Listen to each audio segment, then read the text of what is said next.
Hi friends, இது நம்ம mummy's kitchen. நான் இன்னைக்கு உங்களுக்கு ஒரு சூப்பரான உருளைக்கிழங்கும் சுரக்காயும் வச்சு ஒரு பஜ்ஜி செய்யறது எப்படின்னு சொல்றேன். இது கோயம்புத்தூர் ஸ்டைல்ல பண்றது.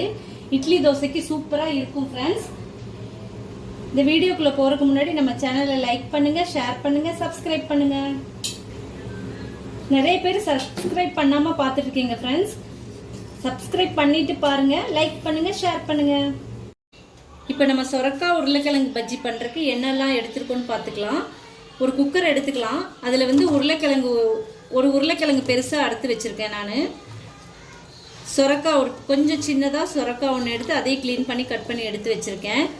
அதுலேயே ஒரு 10 சின்ன வெங்காயம், 2 பச்சை மிளகா, ஒரு 5-6 பூண்டு பல், ஒரு அரை டீஸ்பூன் ஜீரகம்,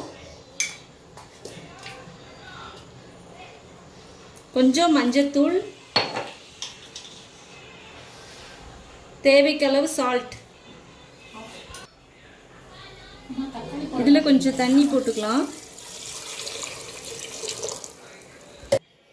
இதில் 2 தக்காளியை கட் பண்ணி போட்டுக்கலாம்.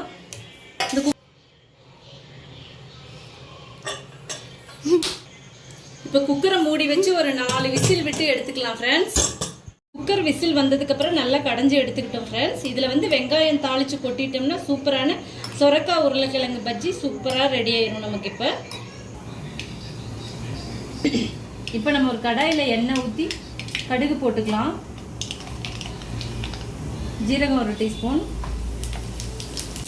வெங்காயம், கருவேப்பிலை, வரமிளகாய் 1 போட்டு வணக்கி எடுத்துக்கலாம்.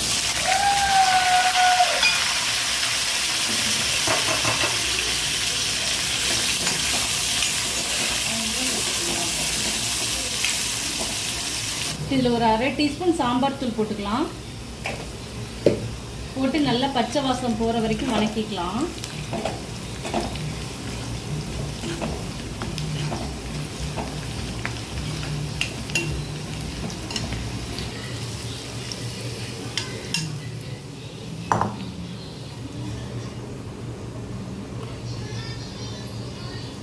இப்போ நமக்கு ஒரு சூப்பரான உருளைக்கிழங்கு சொரக்காய் பஜ்ஜி ரெடி ஆயிடுச்சு ஃப்ரெண்ட்ஸ்.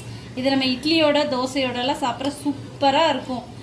இந்த வீடியோ உங்களுக்கு பிடிச்சிருந்தா லைக் பண்ணுங்கள், ஷேர் பண்ணுங்கள், சப்ஸ்கிரைப் பண்ணுங்கள்.